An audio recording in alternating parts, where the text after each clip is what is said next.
اعوذ باللہ من الشیطان الرجیم بسم اللہ الرحمن الرحیم السلام علیکم ورحمۃ اللہ وبرکاتہ۔ دار ارکم گوری ٹاؤن فیز 1 میں خوش آمدید۔ اردو ورک بک برائے جماعت چہارم، صفحہ نمبر 17، دن منگل، تاریخ 27 اپریل۔ گھر کا کام، تخلیقی کام۔ سوال دال، آپ اس کہانی کا خوشگوار اختتام کیسے کریں گے؟ سبق نمبر 4 جو ہم نے پڑھا تھا کچھوا اور سارس، اس کہانی کے بارے میں ذکر ہو رہا ہے کہ اگر ہم اس کا اختتام کریں تو خوشگوار اختتام کیسے کریں گے۔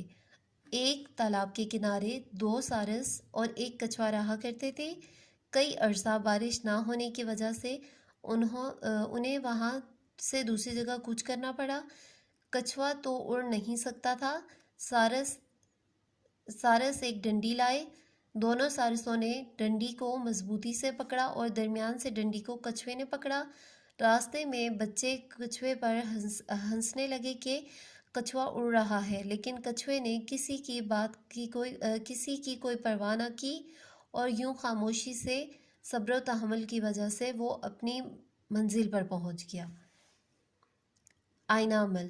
سوال ہے، روزمرہ زندگی میں ایسے بہت سے موقع آتے ہیں جہاں ہمیں صبر و تحمل کا مظاہرہ کرنا چاہیے۔ انفرادی طور پر کوئی سے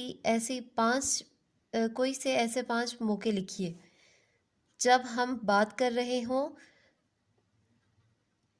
اور کوئی توجہ نہ دے رہا ہو، جب بات کے دوران آپ کی بات کاٹی جائے، بحث کے دوران آپ صحیح ہوں اور دوسرا غلط، جب آپ مشکل میں ہوں اور کوئی آپ کا مذاق اڑائے، غصہ آنے پر ہمیں صبر و تحمل کا مظاہرہ کرنا چاہیے۔